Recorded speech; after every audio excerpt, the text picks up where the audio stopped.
benar adanya bahwa Mat Saleh ini sudah terperangkap di negara Malaysia selama 2 bulan.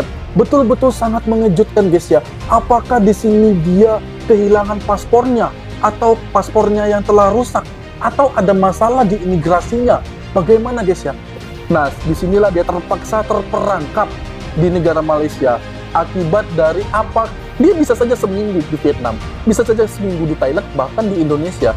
Tapi untuk di Malaysia butuh atau perlu waktu 2 bulan untuk dia dapat keluar dari negara itu guys ya.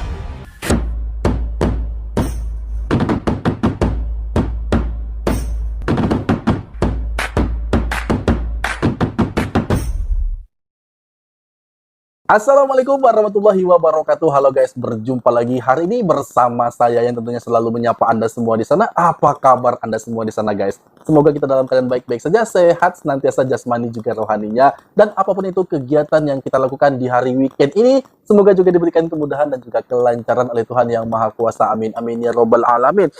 Oke, di sini ada satu cerita lagi guys ya, satu kisah yang sangat unik dan menarik dan langsung saja akan kita angkat di sini karena kisah ini membuat saya sangat penasaran.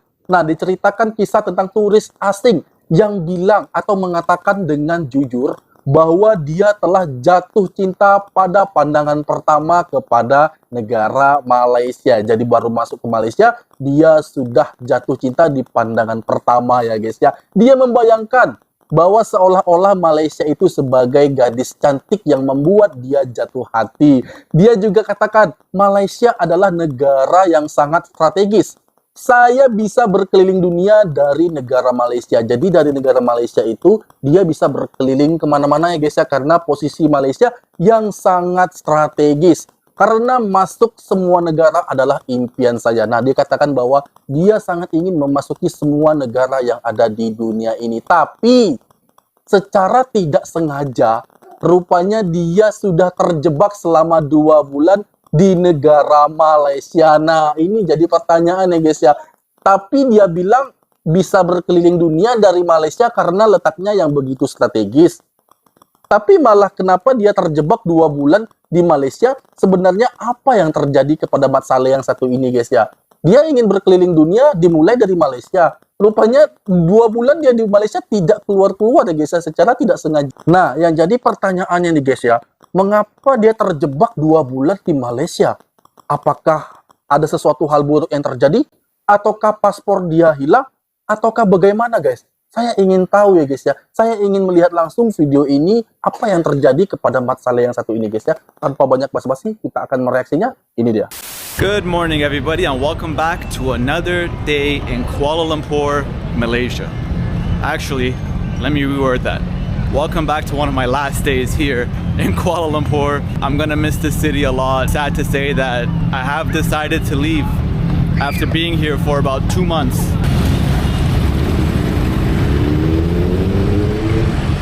I'll be telling you guys why I've decided to leave after 2 months, but first I'm gonna start off with all the pros before I get to the actual reason about why I'm leaving and why it's just not for me. I should have started this video somewhere a little bit more quiet, so I'm gonna walk down this road over here.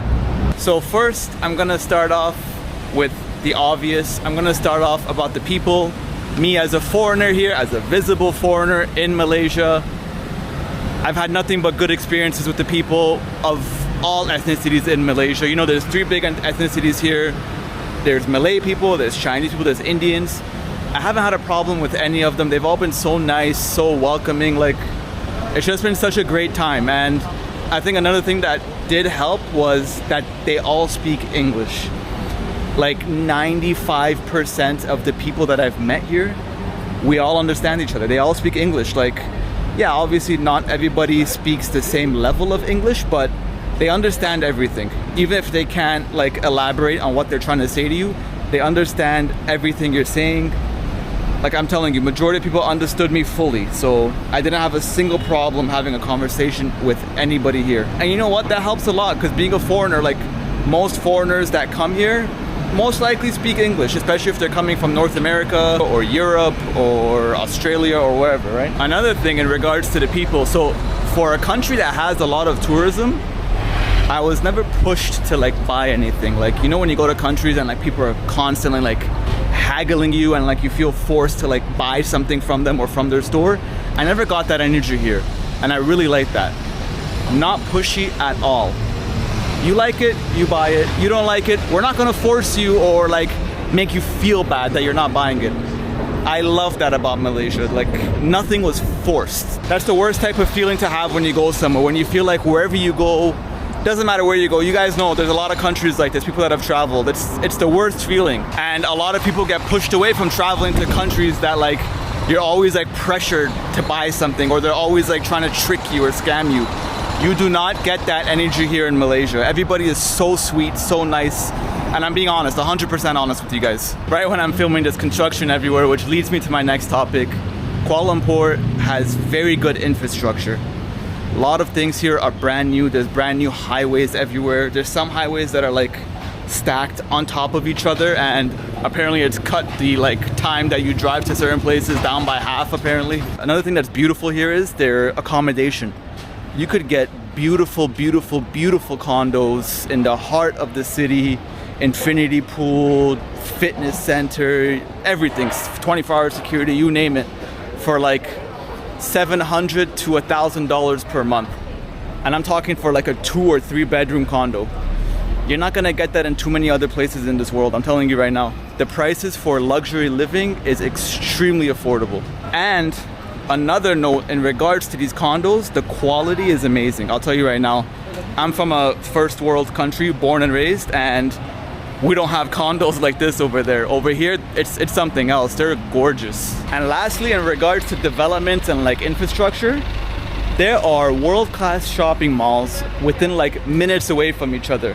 I think between 10 minutes from each mall. So you have TRX, which is their brand new, like probably one of the nicest malls I've ever seen in my life. And I've been to malls all around the world.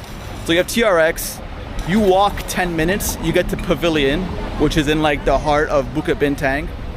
And then if you go another 10 minutes, I believe, you're at Surya, which is right under the Twin Towers, the famous Twin Towers over there. What were they called? Oh, Petronas. So right under there, that's another beautiful mall with like the luxury of all luxuries. And besides these top 3 malls that are all right next to each other, there's like so many other malls around. Like there's Mega City, there's Velocity, there's Times Square, there's Lalaport. These are all just malls that I could think about off the top of my head. Like there's so many more. If you're looking for indoor luxury beauty, you want to go for a walk when it's too hot or too sunny outside, within like 10 minutes you could be at gorgeous malls, like beautiful, luxurious. You can't beat it. They've done a great job at that. Now let's talk about affordability. So I've mentioned it a little bit prior to this when I was talking about the condos. For what you're getting here, in regards to like infrastructure, brand new condos, 24-hour security, fresh food, fresh fruit everywhere over here. Berulang-ulang guys ya, dia mengatakan itu berulang-ulang. Dia menyebutkan tentang bagaimana keamanan dan kenyamanan di negara itu. Infrastruktur lagi-lagi dia bahas dari awal hingga sampai akhir. Ini maknanya apa guys ya? Bahwa dia sangat puas sekali dengan bagaimana kemewahan dan juga kemegahan yang ada, terutama nih infrastruktur yang ada di Malaysia. Dia benar-benar sangat menyukai hal itu guys ya. Dan beberapa hal lainnya yang membuat dia sangat nyaman di negara Malaysia. Oke, kita lanjutkan lagi apa saja yang akan dia katakan di sini. Live. Things are still extremely affordable. Like when I mean affordable, I'm speaking about the people first of all. I don't want anybody to get angry at me. I'm speaking at the people that earn dollars, that earn euros, that earn pounds.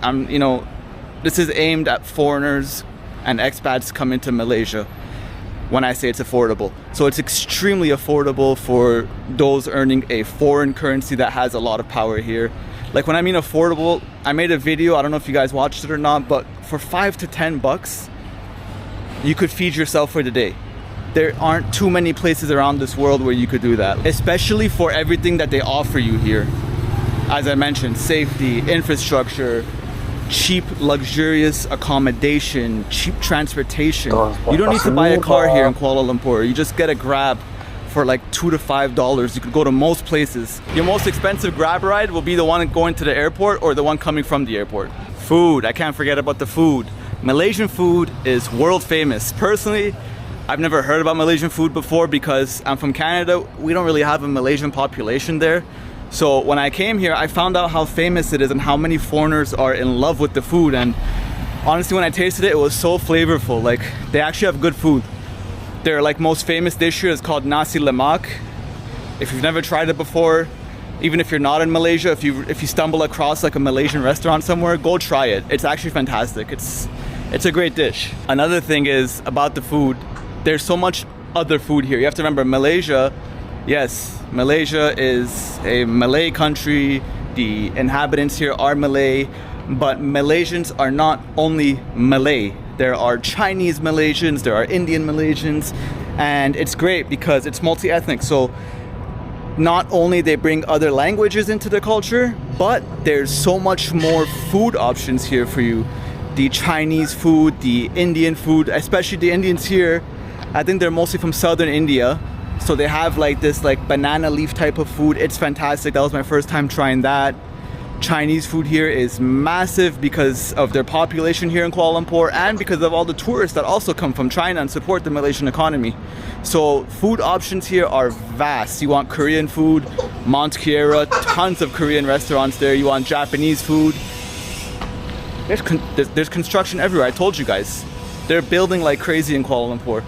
Anyways, Japanese food is everywhere. You want Middle Eastern food? Bukit Bintang. You could find like 150 different types of Middle Eastern food. That's how good it is here. And the Middle Eastern food, I'll tell you the truth, is amazing here. Like, it is, I will have to say it's as authentic as it gets, for real. I'm not even joking. So, if you come here, you're tired of Malaysian food, you've had too much nasi lemak, you've had too much Chinese food, there's so many different options you could have. Like, you don't have to have the same food every day. You're not locked down because even the other options, they taste really good. See, look, for example, here, you get yourself a nice beef shawarma, 16 ringgit. 16. Yeah, I'll pay with card. This is famous Iraqi bread. Yes, bro. How are you, my friend? I got the beef one. One glass beef? Yeah. You have samoon, right? What? Samoon bread? Samoon, yeah. Yeah, please. Beef, yeah? Beef. Gus. Gus, right? Yeah, yes. Yeah. First customer? First customer? Me? No? Customer, yeah. Today, first me? No? What's the name? Kurosh. You? Rival. Rebal. Yeah. Iraqi? In Syria. Syria. Ah, nice. Nice to meet you. Kifa. And right Dari here. Suria ya guys. They heat it up for you nicely before putting it in the samoon. Yeah, for you guys that don't know, samoon is like an Iraqi. Nah, satu hal lagi yang ingin saya ketahui bahwa banyak sekali orang-orang dari negara-negara Timur Tengah ya yang buka restoran di Malaysia ini permitnya bagaimana guys ya? Apakah ada permit khusus atau bagaimana? Kata ini sudah lama ingin saya ketahui. Silakan Anda komen aja guys ya. Seperti kebab Turki, orang Turki yang didatangkan langsung dari negaranya itu membuat kebab di Malaysia. Nah, mereka ini permitnya seperti apa guys? Silakan Anda komen aja guys ya. Tolong bantu saya. Oke, kita lanjut. Iraqi bread. It's almost like a. Here's what it looks like. It's got a different shape to it. It's like a coned baguette, or I don't know how to explain it, but this is how it looks. Food is extremely affordable here. It tastes fantastic. There's so many different ethnicities here. Like, it's very multicultural. So, as you guys saw right now, fresh food right in front of you, different ethnicities. It doesn't matter like what kind of food you want. You could find it for an affordable price here. There's a lot of places that are also like very high end too. Personally, I've never been to them because I find like the food on the streets, in the malls, in the restaurants, they're enough for me. Like, I don't need to go to like a crazy bougie place. But from what I've heard, even the international brands that are here, like the Nobus and whatnot, they're not as expensive as the ones outside of here. This tastes so good. I wish you guys were here to share this with me. Now, lastly, I have to say, it is a great place to make your base. What do I mean by that?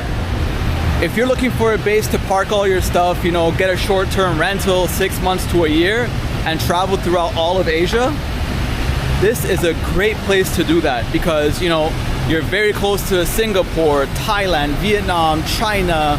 There's multiple flights every single day to Korea, to Japan.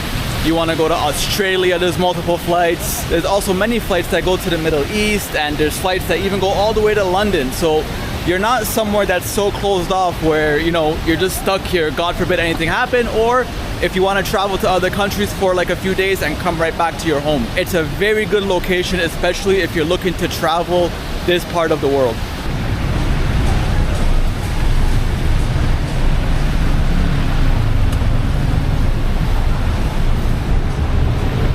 And this is the busiest part of KL. As you can see based on the traffic behind me and ahead of me. So you're probably saying to yourself, you know, you like it so much, you love Malaysia, you love the infrastructure, you love the people, you love the food, you've been bigging them up this whole video. Why are you leaving? What's going on? Like, what don't you like? Like, what's making you leave? And it is exactly why I'm indoors right now.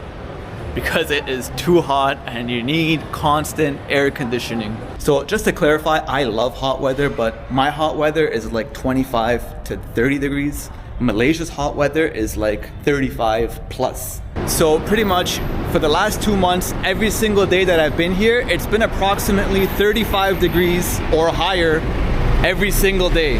And I know some people might not believe me, so let me pull out the weather app and show you how hot it is right now. So if you look over here, let me see if you guys could see that properly. Yeah, right here. My location, right now it's 33 degrees.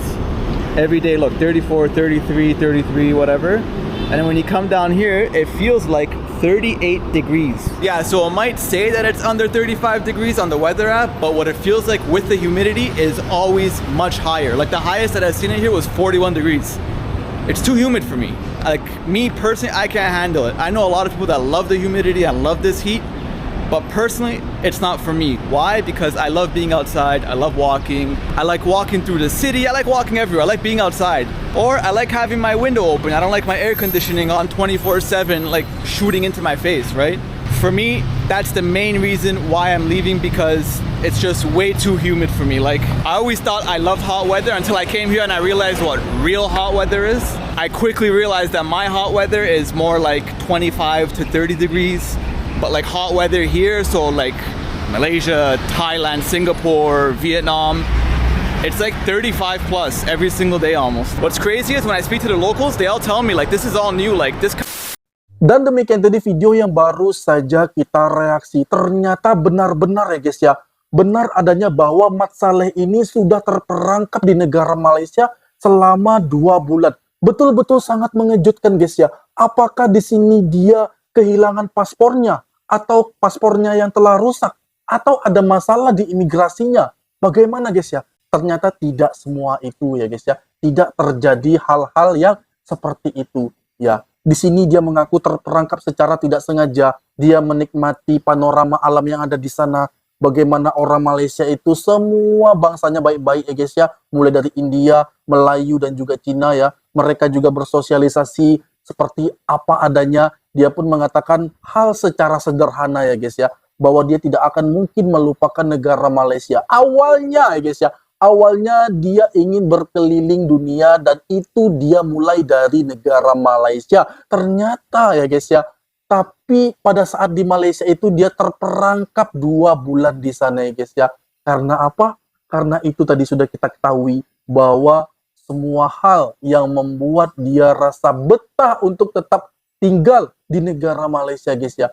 Terutama dia tadi juga membahas terkait tentang infrastruktur yang begitu sangat dia kagumi, begitu sangat merasa nyaman baginya guys ya. Dan juga terkait tentang makanan multikultural yang ada di Malaysia ini membuat Malaysia, dia katakan, negara-negara yang sangat kaya sekali guys ya, dengan keanekaragaman, terkhusus tentang makanan ya guys ya. Ada makanan dari bangsa India, bangsa Melayu, dan juga Cina tadi dia katakan, dan itu makanannya yang sangat lezat sekali. Dia juga ingin mencoba banyak jenis makanan yang ada di sana. Makanya tak cukup waktu ya guys ya, untuk beberapa hari saja itu tak cukup. Nah, disinilah dia terpaksa terperangkap di negara Malaysia akibat dari apa yang dia lakukan sendiri di sana ya guys ya. Terutama itu dia mungkin ya, ini mungkin ya menurut saya guys ya, karena dia baru mencoba satu hal saja, tapi dia sudah merasa penasaran dengan hal-hal lainnya. Nah, ini juga saya rasakan ya guys ya. Saya sudah mencoba satu hal, tapi itu membuat saya penasaran dengan hal-hal lainnya. Nah, begitulah Malaysia guys, yang membuat banyak orang tertarik ya, dan semakin dalam, semakin akan merasakannya. Dan untuk pulang ke negara sendiri atau pindah ke negara lain, itu butuh waktu untuk merenunginya guys ya. Mungkin itulah yang terjadi kepada Mat Saleh yang satu ini. Dia bisa saja seminggu di Vietnam, bisa saja seminggu di Thailand, bahkan di Indonesia. Tapi untuk di Malaysia, butuh atau perlu waktu 2 bulan untuk dia dapat keluar dari negara itu guys ya. Akibat dari bagaimana rasa penasaran dia, rasa kenyamanan dia, ya, rasa damai, dan juga masyarakatnya yang begitu sangat open kepadanya guys ya. Dan itu membuat dia perlu waktu lama untuk move on keluar dari Malaysia. Seperti itu guys ya, saya berpikir seperti itu. Mungkin saja itu benar. Baiklah, demikian tadi video aku, semoga video ini bermanfaat bagi kita semua, dan aku mohon diri, mohon maaf jika ada kesalahan kata, kesalahan sikap pada Anda semua, mohon dimaafkan, karena saya hanyalah manusia biasa yang tak luput dari kesalahan. Dan saya akhiri, wassalamualaikum warahmatullahi wabarakatuh.